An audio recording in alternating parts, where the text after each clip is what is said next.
पिछले 5 दिनों से दिल्ली के कई इलाकों में बाढ़ के कारण लॉकडाउन है। हालात गंभीर हैं। लाल किला हो या राजघाट हो या फिर हो आईटीओ, सभी जगह पर पानी भरा हुआ है। हालांकि वाटर लेवल कम होना शुरू हुआ, बाढ़ के बादल दिल्ली की फिजाओं से छटते नजर आ रहे हैं और इन सब के बीच राजधानी पर इस भारी संकट के बीच जो सियासी जंग शुरू हुई है वो अब भी बरकरार है। ऐसे में तो यही लग रहा है कि दिल्ली में वाटर ट्रबल पर सियासत प्रबल है।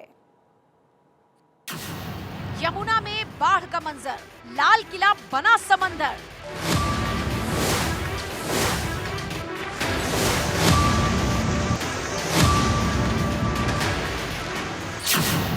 यमुना में उफान, बाढ़ पर सियासी घमासान।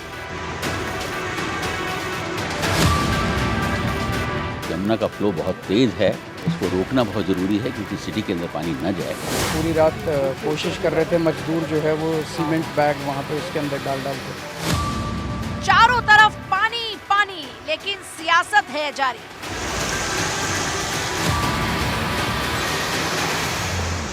भारतीय जनता पार्टी द्वारा शासित केंद्र और हरियाणा की सरकार दिल्ली को बाढ़ में झोंकने की पूरी कोशिश कर रही है। राजधानी में गोते खाती जिंदगी कौन जिम्मेदार?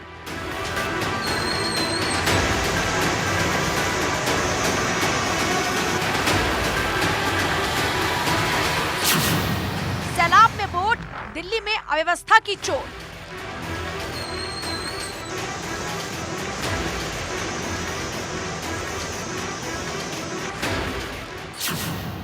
यमुना का घटा जल स्तर, डेंजर मीटर अब भी ऊपर।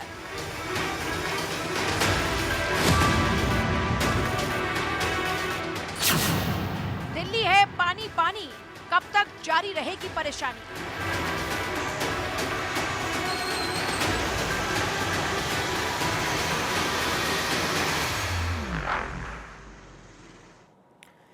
दोपहर 3:30 बजे यमुना नदी का जलस्तर घटकर करीब हो गया 207.30 मीटर, लेकिन अभी भी खतरे के निशान से यमुना ऊपर ही बह रही है।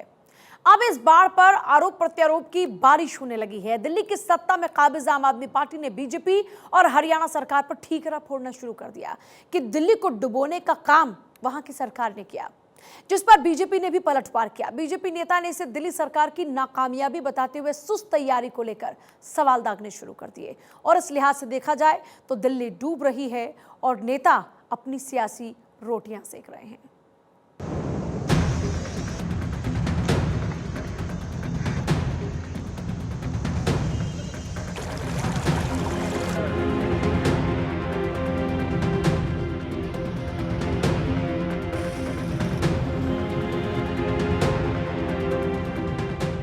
जुलाई का महीना और दुनिया के सबसे बड़े लोकतंत्र की तस्वीर। लाल किला, राजघाट, आईटीओ, चारों तरफ पानी ही पानी। बाढ़ की वजह से समस्या विकराल।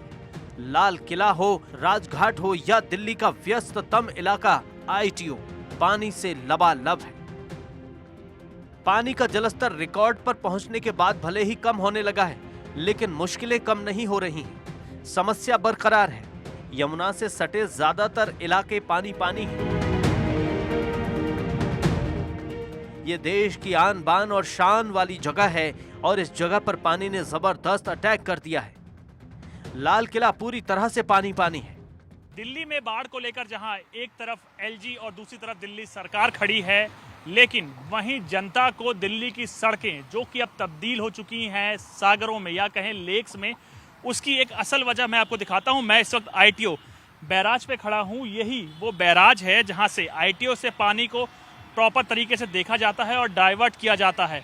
लेकिन आलम कुछ इस प्रकार है कि आप देखें, इस बैराज में अब तक पिछले 3 दिन से लगातार इसके कई गेट्स को खोलने को लेकर प्रयास किए जा रहे हैं और आलम आप देखेंगे लगातार लोग अभी भी कर्मी इसमें कर्म कर रहे हैं, सजाने और संवारने के साथ साथ इसको मेंटेन करने की कोशिश कर रहे हैं। दिल्ली का व्यस्ततम चौराहा, यहाँ पर कई बड़े बड़े दफ्तर हैं। दिन भर इस इलाके में भीड़ लगी रहती है, मगर पानी की वजह से ट्रैफिक को रोक दिया गया है। पूरा इलाका खाली है, हर तरफ पानी ही पानी है। दिल्ली में अब भी हालात काफी खराब हैं। वीवीआईपी इलाका सिविल लाइंस के पास की कॉलोनी में पानी घुसा है, लेकिन सिस्टम पूरी तरह से सोया हुआ है। और देखिए इस समय मैं मौजूद हूँ सिविल लाइंस के पास, और सिविल लाइंस का यहाँ जो इलाका है कुछ दूर पर ही सीएम अरविंद केजरीवाल का रेजिडेंस है। शिखा, मेरे पीछे आप देख सकते हैं कि क्या हालात हैं। लगभग कमर से ऊपर तक, लगभग कंधे तक मैं डूबा हुआ हूँ। यहाँ पर अरविंद केजरीवाल ने कहा था कि दिल्ली को झीलों का शहर बनाएंगे, और लगता है कि उनके जुबान पर सरस्वती का वास हो गया था, और यही वजह रही है कि आज दिल्ली झीलों के रूप में ही नज़र आ रही है। जहां पर देखेंगे पानी ही पानी नज़र आएगा। मैं कैमरामैन अश्विनी से कहूंगा कि वो कुछ तस्वीरें दिखा सकें। आप जहां भी देखेंगे ये पूरी कॉलोनी डूबी हुई है, मंदिर हैं वो डूबे हुए हैं, और जिस तरह से हालात हैं वो बयां करने के लिए काफ़ी हैं कि किस तरह से दिल्ली में हालात हैं। जिस तरह से पोस्टर देख सकते हैं कि अरविंद केजरीवाल कांवड़ियों का स्वागत करते हुए नजर आ रहे हैं, पोस्टर लगाया गया, लेकिन कांवड़िए तो छोड़िए, यहाँ पर लोगों का जीना मुहाल हो गया है।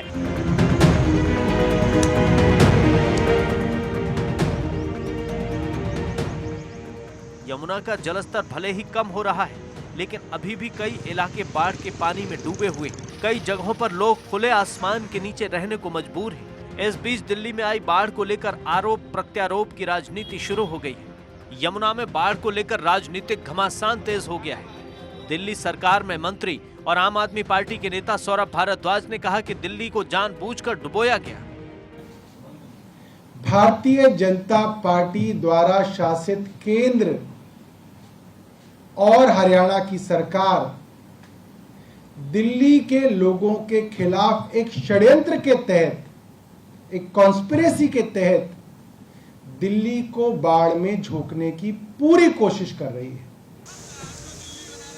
केजरीवाल सरकार के मंत्री और आम आदमी पार्टी के नेता दिल्ली के बिगड़ते हालात के पीछे हरियाणा के हथनीकुंड बैराज को बता रहे हैं।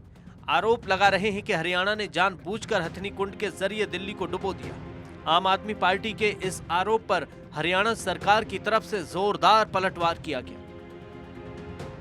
देखिए, मैंने कल भी कहा था और उसके पहले हमारे पार्टी के नेताओं ने इस पे बयान दिया है। पिछले 6 दिन से दिल्ली में बारिश नहीं हो रही है, बावजूद इसके दिल्ली को बाढ़ की एकदम प्राकृतिक आपदा में झोंक दिया गया। तो मैं ये कहना चाहता हूं कि ये प्राकृतिक आपदा नहीं है, दिल्ली के लिए ये प्रायोजित आपदा है। भारतीय जनता पार्टी ने, मोदी सरकार ने गहरी साजिश रच के दिल्ली को बाढ़ में झोंका है। केजरीवाल जी की आदत में शामिल है दूसरों पर आरोप लगाना। पानी का तो स्वभाव है, ऊपर से नीचे ही जाता है, और हथनीकुंड से दिल्ली काफ़ी नीचे है। अब हमारे प्रदेश में भी तो कई बाहर से ही पानी आया, हिमाचल से आया, पंजाब से आया, लेकिन हम तो दोषारोपण नहीं कर रहे। पानी आया है, हम अपने पानी के इंतजाम करने की कोशिश कर रहे हैं। केजरीवाल जी तो बहुत सियाने हैं, बहुत इंटेलिजेंट है, वो पानी का स्वभाव बदल दें कि पानी नीचे ना आया करे, ऊपर चला जाए पानी। दिल्ली की सरकार हथनीकुंड बैराज और हरियाणा सरकार पर आरोप मढ़ रही है, लेकिन जरा इन आंकड़ों पर ध्यान दें। दावा किया जा रहा है कि 2013 में हथनीकुंड से 8,06,000 क्यूसेक पानी छोड़ा गया था। 2019 में 8,28,000 क्यूसेक पानी छोड़ा गया, लेकिन 2023 में कहा जा रहा है कि 3,59,000 क्यूसेक पानी से दिल्ली डूब गई। यानी केजरीवाल सरकार और आम आदमी पार्टी के नेता जिस हथनीकुंड को दिल्ली बाढ़ की वजह बता रहे हैं, उसमें उतना दम दिखाई नहीं दे रहा। आम आदमी पार्टी के आरोप पर बीजेपी ने हमला बोला। बीजेपी ने कहा कि आप इस वक्त भी काम करने की बजाय आरोप लगा रहे हैं, जबकि केंद्र, एलजी और टीमें सेवा में जुटे हुए हैं। इसी के साथ बीजेपी ने आम आदमी पार्टी को हिदायत देते हुए कहा कि वो आरोप लगाने की जगह काम करे। पानी का बहाव कम हुआ है और शाम तक हमें लगता है कि दोबारा बारिश ना आ जाए, ऐसी संभावना है। लेकिन दिल्ली की सड़कों पे जो गंदगी है वो साफ करना बहुत ज़रूरी है, क्योंकि इस गंदगी से महामारी फैलने का खतरा है। दिल्ली के मुख्यमंत्री तो इस समय अपने राजमहल में आराम फरमा रहे होंगे, कोई एमसीडी, कोई दिल्ली सरकार, कोई मंत्री सड़क पे नहीं है, लेकिन ये जिम्मेदारी उनकी बनती है।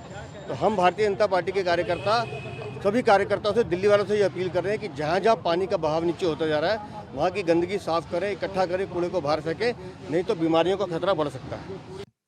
अभी जब भी केजरीवाल जी से पूछा जाता है फ्लड के बारे में तो वो एक ही बात कहते हैं कि हमें इस मुद्दे पर राजनीति नहीं करनी चाहिए, और अगली लाइन में ही वो इसका दोषारोपण करने चाहते हैं हरियाणा सरकार को, अथनी कुंड को, या और अपना नरेंद्र मोदी जी को, एलजी साहब को। तो ये बहुत ही दुर्भाग्य की बात है कि हमारी सरकार, भारत सरकार, जहां पर उनके बिना मांगे ही उनको सारी मदद कर रही है। देखिए, बहुत अनफॉर्चुनेट है कि आप इतने सालों के बाद भी सरकार में रहने के बावजूद आज दिल्ली की ये हालत है कि हर जगह पानी पानी। आप इमेजिन करिए उन गरीब लोगों का जिनकी दुकानों में, जिनके घरों में पानी गया है। प्रॉब्लम ये होना ही था और इसमें कोई सरप्राइज़ नहीं था, क्योंकि अगर आप 9 साल से सरकार में अगर आप 1 रुपया भी इंफ्रास्ट्रक्चर पे खर्च नहीं करेंगे, सिर्फ फ्रीबी की राजनीति करेंगे, वोट बैंक की राजनीति करेंगे, तो कभी ना कभी तो दिल्ली और इंफ्रास्ट्रक्चर कोलैप्स हो गई। उफनती यमुना ने शांत होने के संकेत तो दिए हैं, लेकिन इंद्रप्रस्थ इलाके में यमुना नदी का तटबंध टूट जाने से आईटीओ और आसपास के इलाकों में जल जमाव हो गया है और बाढ़ का पानी सुप्रीम कोर्ट कैंपस के करीब पहुंच गया। इलाके में एक नाले के बैकफ्लो की वजह से राजघाट स्थित महात्मा गांधी स्मारक में भी पानी घुस गया। यमुना की बाढ़ दिल्ली के लिए मुश्किल बनती जा रही। दरअसल तटबंध के टूटने से ड्रेनेज रेगुलेटर डैमेज हो गया था और नदी का पानी काफी इलाकों में पहुंच गया था। बाढ़ से बचाव के लिए एनडीआरएफ की टीम को उतार दिया गया है। सेना इसमें जुट गई है। यमुना बैराज पर आर्मी के जवान डिस्टिलिंग को हटा रहे हैं। कल हमें स्पेसिफिक रिक्वेस्ट आया था अंडर वाटर कटिंग के लिए। इनसे 5 गेट्स खुल नहीं रहे थे, तो इन्होंने रिक्वेस्ट किया था तो कल हम एक टीम लेके आए थे। मैं 6 डाइवर्स अपने साथ लेके आया था और यहाँ असेसमेंट किया था। जब इधर पहुँचे तो देखा एक सिविल फर्म ऑलरेडी काम कर रही है। जब हमने प्रोफेशनल असेसमेंट किया, अपनी बोट डाली, इक्विपमेंट था हमारे पास, हैंडल्ड एको साउंडर्स, पूरा सर्वे किया 5 बोट्स का। तो जो डीसिल्टिंग के लिए हम लोग भी काम करते हैं, एयरलिफ्ट, वही सेम इक्विपमेंट ये लोग यूज़ कर रहे थे।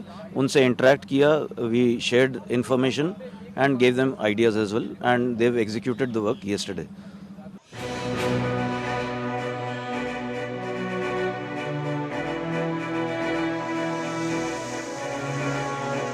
दिल्ली की ऐसी स्थिति क्यों बनी, इसके पीछे हथनीकुंड बैराज ही केवल वजह है या कुछ और?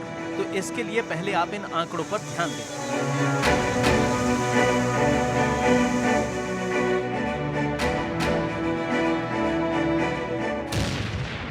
दिल्ली में 57 बड़ी ड्रेन हैं, 9,800 किलोमीटर सीवर लाइन नेटवर्क है, 3,000 किलोमीटर से ज्यादा छोटी बड़ी नालियां हैं।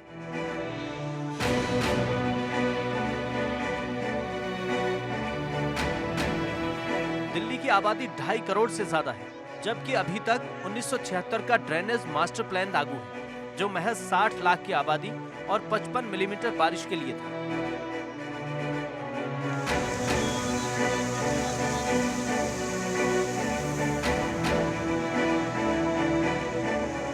दिल्ली में केजरीवाल की सरकार को आए हुए करीब 10 साल होने को है और इस दौरान आबादी में अच्छा खासा इजाफा हुआ है, लेकिन 47 साल पुराने मास्टर प्लान से ही काम चल रहा है। इस पर सरकार की तरफ से अभी तक जरा भी ध्यान नहीं दिया गया। आईआईटी ड्रेनेज प्लान और केंद्रीय जल शक्ति मंत्रालय की रिपोर्ट पर ध्यान दें तो बाढ़ की वजह का पता चल सकता है।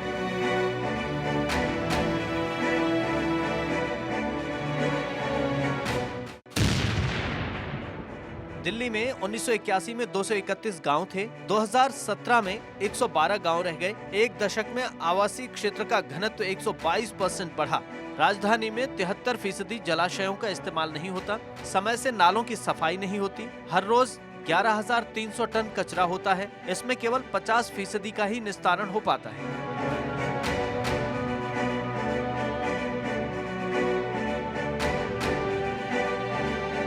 दिल्ली में यमुना के उफान पर आने से हाल बेहाल है और इसकी वजह से दिल्ली के खादर में 3 मासूम उफनती यमुना में समा गए।